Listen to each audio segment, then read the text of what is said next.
આપણો પહેલો ટોપિક શરૂ કરીએ તો સૌથી પહેલો મુદ્દો આપણને આપેલો છે યુક્લિડની ભાગવિધિ. યુક્લિડની ભાગવિધિ. યુક્લિડ છે એને ભૂમિતિનો પ્રણેતા કહેવાય છે. એટલે કે સૌથી છેલ્લામાં છેલ્લું લેટેસ્ટ ભૂમિતિ છે એ યુક્લિડના નામે છે. ભાગવિધિ એટલે શું? તો કે ભાગાકાર કરી અને ભાગફળ અને શેષ મેળવવાની ક્રિયાને ભાગવિધિ કહેવાય. આપણે કોઈ પણ ભાગાકાર કરીએ છીએ, બરાબર. અહીંયા દાખલા તરીકે આપણે એ લખીએ છીએ, અહીંયા હું બી લખું છું, અહીંયા હું ક્યુ લખું અને ભાગાકાર કરી અને શેષ વધે એને હું આર લખું છું, બરાબર. તો આપણને ખબર છે કે કોને શું કહેવાય છે. આ એ છે, એ જે ભાગાકારમાં એને આપણે કહીએ છીએ ભાજ્ય. બી જેને આપણે કહીએ છીએ ભાજક. આ ક્યુ છે એને આપણે કહીએ છીએ ભાગફળ, બરાબર. અને આર છે, આર એને આપણે કહીએ છીએ શેષ. તો આ ભાગાકાર આપણે વર્ષોથી આ શીખતા આવીએ છીએ કે ભાજ્ય એ, આ ભાજક, ભાગફળ અને શેષ. હું એક સામાન્ય એક ભાગાકાર લખું. દાખલા તરીકે તમે 7 ભાગ્યા 2 કરો, બરાબર. તો 2 3 6 કેટલા વધ્યા? 1. તો હવે 7 છે, 7 એ કોના જેટલો થાય? તો કે 7 છે આ ભાજક, એને ગુણ્યા તમે ભાગફળ કરો અને વત્તા તમે શેષ કરો. એટલે જો 7 થતા હોય, 3 2 6, 6 વત્તા 1 એટલે 7, બરાબર. તો આમાંથી આપણને ખબર પડે કે હંમેશા ભાજ્ય છે, ભાજ્ય એટલે કે આ એ ભાજ્ય બરાબર ભાજક એને ગુણ્યા ભાગફળ પ્લસ શેષ, બરાબર. એટલે કે ભાજ્ય આપણી પાસે હતું એ બરાબર આ બી ક્યુ પ્લસ આર. પણ ક્યારે એવો ભાગાકાર ના હોય કે આ ભાજક છે, ભાજક એના કરતાં કોઈ દી શેષ મોટી ના હોય અને હોય ભાગાકાર ખોટો હોય, બરાબર. એટલે કે આ ભાજક કરતાં શેષ હંમેશા કેવી હોય? નાની. હવે દાખલા તરીકે તમે 6 ભાગ્યા 2 કર્યા હોત તો 2 3 6 તો 0. જો 6 લીધા, 7 લીધા, બરાબર. ધારો કે મેં 9 લીધા હોત, 9 ભાગ્યા 2 કરું તો 2 4 8 કેટલા વધે? 1. તમે જો શેષ કાં 0 વધે છે અને કાં તો આના કરતાં નાના છે, જો છે. એટલે એના માટે આપણે એક અગત્યનું સૂત્ર ધ્યાન રાખવાનું કે શેષ છે, શેષ આ એ હંમેશા આ શેષ કાં 0 થાય અથવા 0 કરતાં મોટા હોય. શેષ કાં 0 થાય અથવા 0 કરતાં મોટા હોય, પણ એ હંમેશા બી કરતાં કેવું હોય? નાનું. બી એટલે કે ભાજક. ભાજક કરતાં શેષ હંમેશા કેવી હોય? નાની, બરાબર. તો આપણે આ સૂત્રને ધ્યાન રાખશું કે એ બરાબર બી ક્યુ પ્લસ આર. પણ આર કેવો? તો કે 0 અથવા 0થી મોટા પણ બી કરતાં નાના. બી એટલે કોણ? તો કે બી એટલે ભાજક.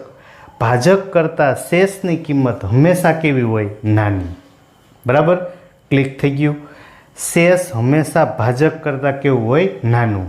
અને ભાજ્ય બરાબર આ ભાજ્ય છે, ધ્યાન રાખજો. ભાજ્ય બરાબર ભાજક ગુણ્યા ભાગફળ, આ બેનો ગુણાકાર વત્તા શેષ, બરાબર. ભાજ્ય બરાબર ભાજક ગુણ્યા ભાગફળ વત્તા શેષ. આ રીતે ભાગાકાર કરી અને ભાગફળ અને શેષ આપણે મેળવવાનું, બરાબર.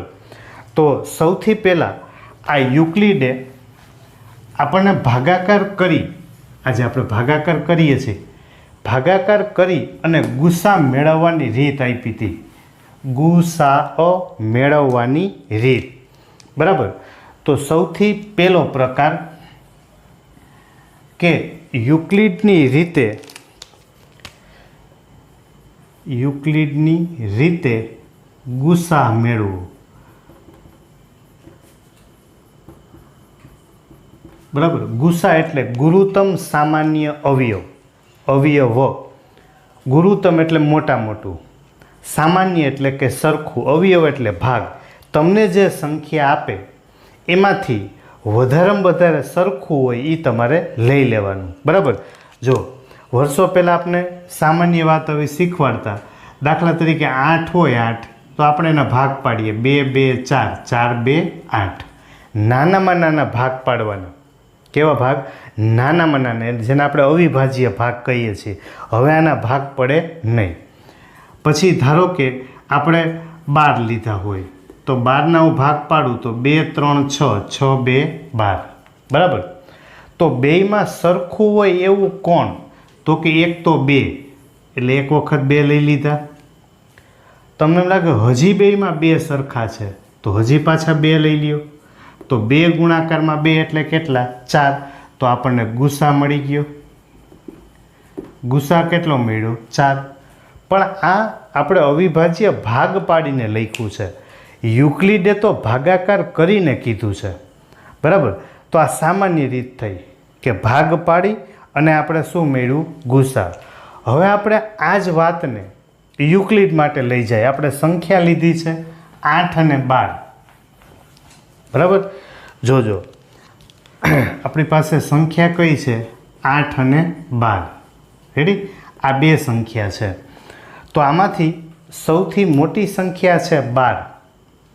આ 12 છે, 12 એ 8 કરતાં મોટા છે. બરાબર. જોજો ધ્યાનથી, એક જ દાખલામાં જોશો એટલે પાકું આવડી જ જશે.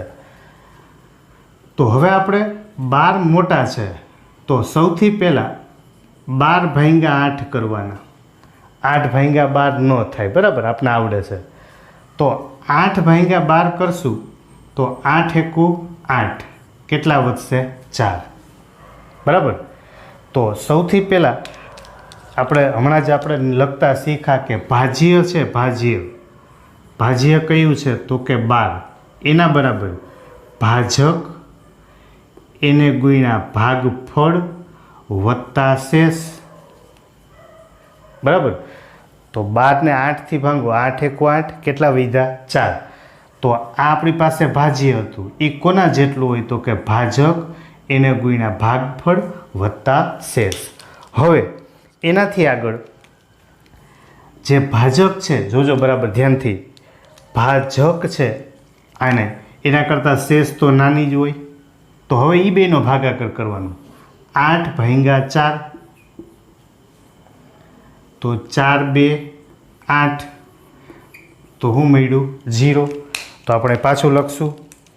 હવે આપણી પાસે ભાજ્ય બરાબર કેટલા છે? તો કે 8. ભાજક એને ગુણ્યા ભાગફળ વત્તા શેષ. બરાબર. તો હવે અહીંયા શેષ છે એ 0 છે, પણ ગુસા ક્યારેય 0 હોય નહીં. શું કામ? ગુસા એટલે આપણે ભાગ પાડ્યા હોય ગુણાકારમાં, અને ગુણાકારમાં તટસ્થ ઘટક એટલે જેને આપણે એકમ ઘટક કહીએ છીએ એ કેટલો હોય? 1.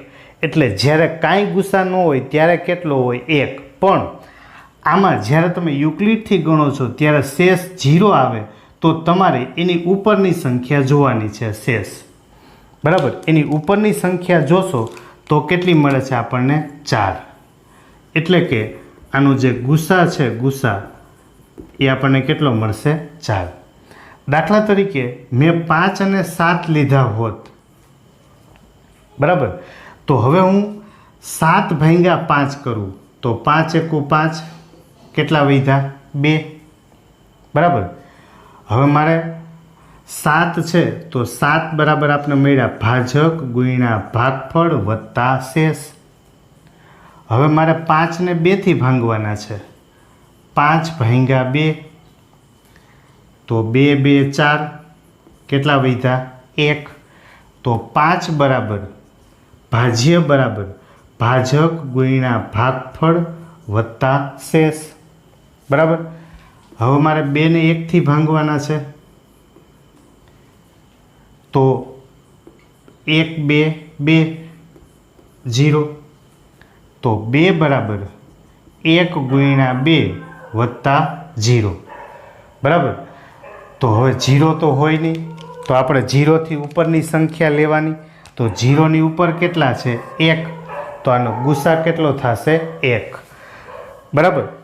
એટલે કે જ્યારે બે સંખ્યામાં કાંઈ સરખું નથી, તો 5 એકુ 5 અને 7 એકુ 7, બેયમાં કાંઈ સરખું ના હોય તો 1 તો હોય જ, એટલે ઓછામાં ઓછો ગુસા કેટલો થાય 1. રેડી?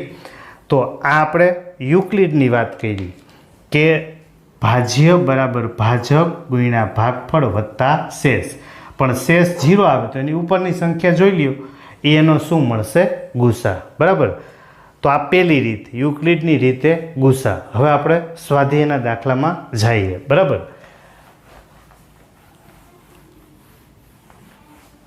આમાં પણ આ સ્વાધ્યાય છે પહેલું ચેપ્ટર, એ બોર્ડમાં 4 માર્કનું પૂછાય છે, અને 4 માર્કમાં મોટે ભાગે 1-2 માર્કનો દાખલો અને 2 1-1 માર્કની ખાલી જગ્યા હોય છે.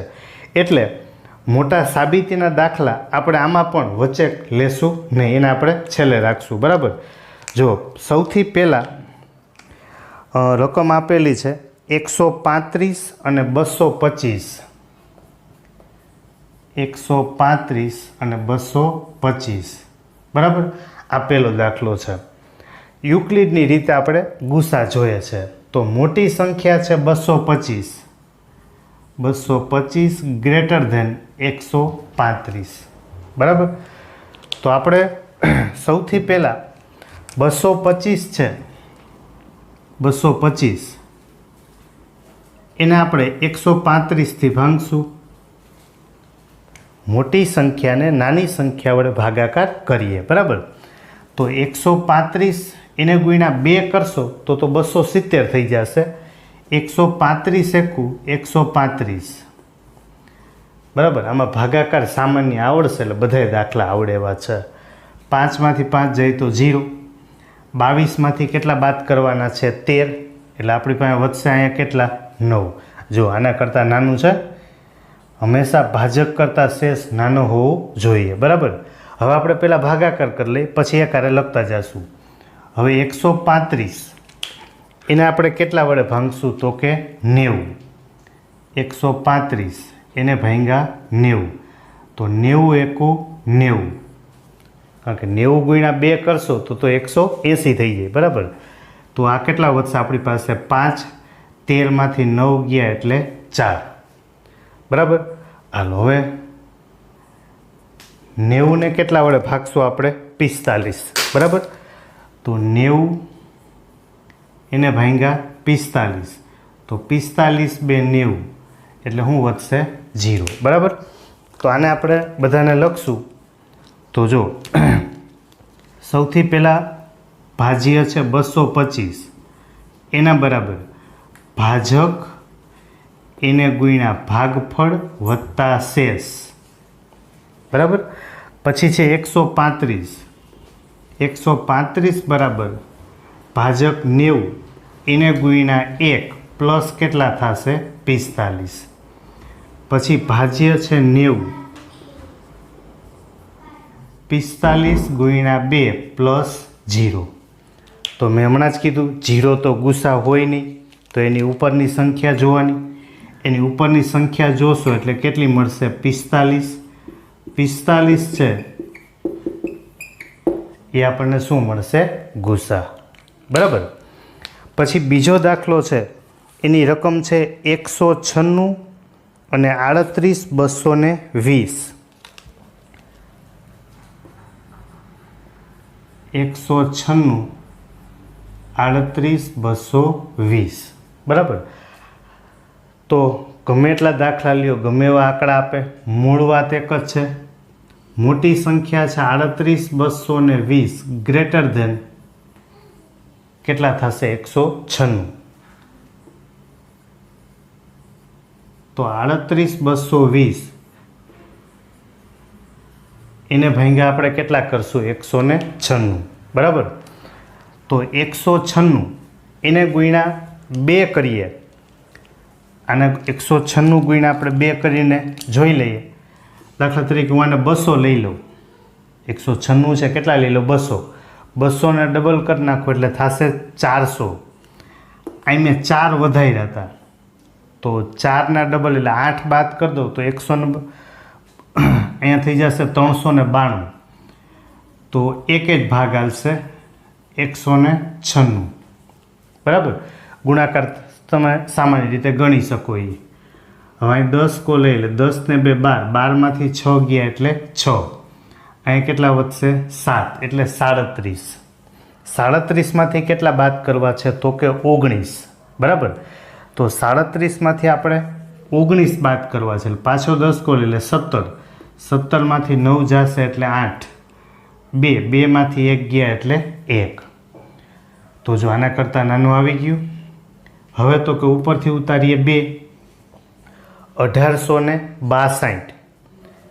તો 196, બરાબર, એને આપણે 10 વડે જો ગુણીએ ને તો 1960 થાય. એટલે 10 વડે નહીં ગુણીએ, નહીં થાય. બરાબર.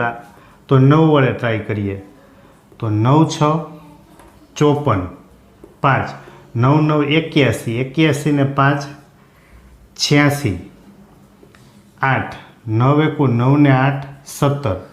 બરાબર. તો 9 ભાગ આવશે 1700 ને કેટલા થશે? 64. બરાબર. મેં તમને કીધું ને, ખાલી ગુણાકારને સાદો ભાગાકાર, આને સિવાય કાંઈ નથી. હવે આપણે આના બાદ બાકી કરીએ તો 12માંથી 4 જાય એટલે 8. બરાબર. અહીંયા આવશે 5, 15, 15માંથી 6 બાદ કરીએ એટલે 9. અહીંયા આવશે 7, 17માંથી 17 ગયા એટલે 0. ઉપરથી ઉતારીએ આપણે 0, 980. તો 196 છે, એટલે આપણે અંદાજે 200 ગણીને જઈએ તો 200 ચોખ્ખું 800. 250 કરશું તો કેટલા થશે? 1000. તો આને આપણે 5 વડે ગુણીને જોઈ લઈએ. તો 5 6 30, 3 9 5 45 ને 3 48, 4 5 1 5 ને 4 9. તો 5 ભાગ હાલશે. 5 ભાગ હલાવશો એટલે કેટલા થઈ ગયા? 980. બરાબર. તો આમાં તો આપણી પાસે એકવારમાં જ શેષ 0 આવી જાય છે. તો 38,220 એના ભાગ પડ્યા 196 ગુણ્યા 195 પ્લસ શેષ 0. આપણને થાય કે સાહેબ શેષ તો 0 આવી ગયું. એની ઉપર હોય ગુસા, પણ એની ઉપર તો ખાલી છે. પણ તમને કોઈ સંખ્યા આરે ગુસા કીધું તો 38,220 છે, એના ભાગ આ પડ્યા, આ ભાગ પડ્યા. અને બીજી સંખ્યા આપણને કઈ આપી હતી જેની યાર આપણે ગુસા જોતો હતો? તો કે 196. તો એ લઈને જોઈ લેવાય.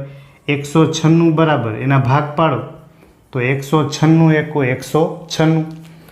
તો બેયમાં સરખું હોય એવું આપણને શું મળ્યું જેને આપણે ગુસા કહીએ છીએ? તો કે બેયમાં સરખું હોય એવું છે 196. બરાબર. તો આપણે ગુસા કેટલો મળશે? તો કે 196. તો શું કર્યું? ફરીથી 196 વડે આનો ભાગાકાર કર્યો તો 196 ગુણ્યા 195 કરો, ભાજક ગુણ્યા ભાગફળ વત્તા શેષ. તો આ તો 0 જ છે.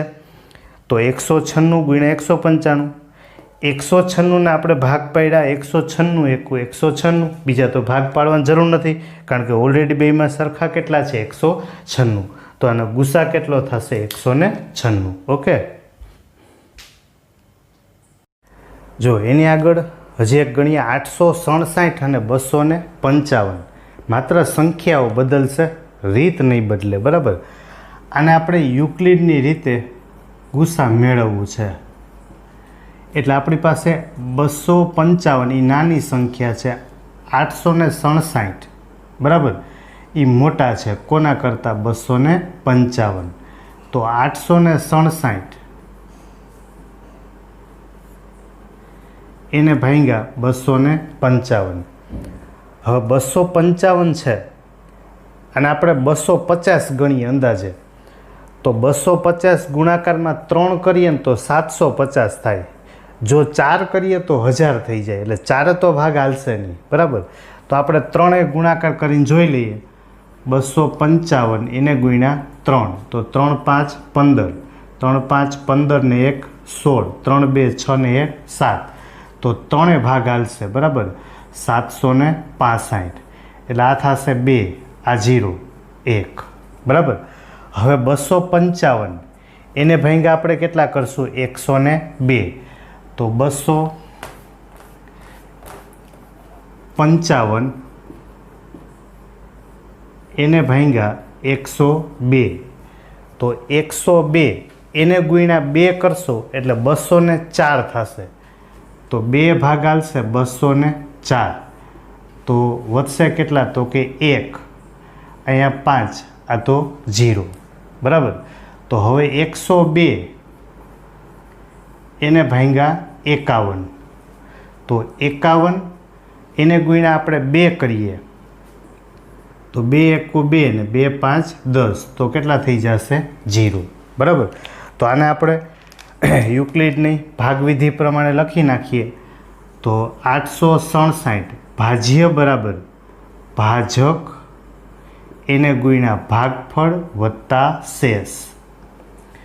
પછી 255 બરાબર 102 એને ગુણ્યા 2 પ્લસ 51, બરાબર. ભાજ્ય બરાબર ભાજક એને ગુણ્યા ભાગફળ વત્તા શેષ. પછી છે 102 બરાબર 51 ગુણ્યા 2 પ્લસ 0, બરાબર. તો હવે અહીં છેલ્લે 0 આવ્યા, પણ 0 તો ગુસા હોય નહીં, તો એની આગળ કેટલા છે? તો કે 51. તો આપણને જે ગુસા મળશે, ગુસા એ કેટલો થશે? 51, બરાબર. તો આ આપણે ગણ્યું યુક્લિડની રીતે ગુસા મેળવવાની રીત. હવે એનાથી આગળ આમાંનામાં જઈએ બીજી રીતમાં. તો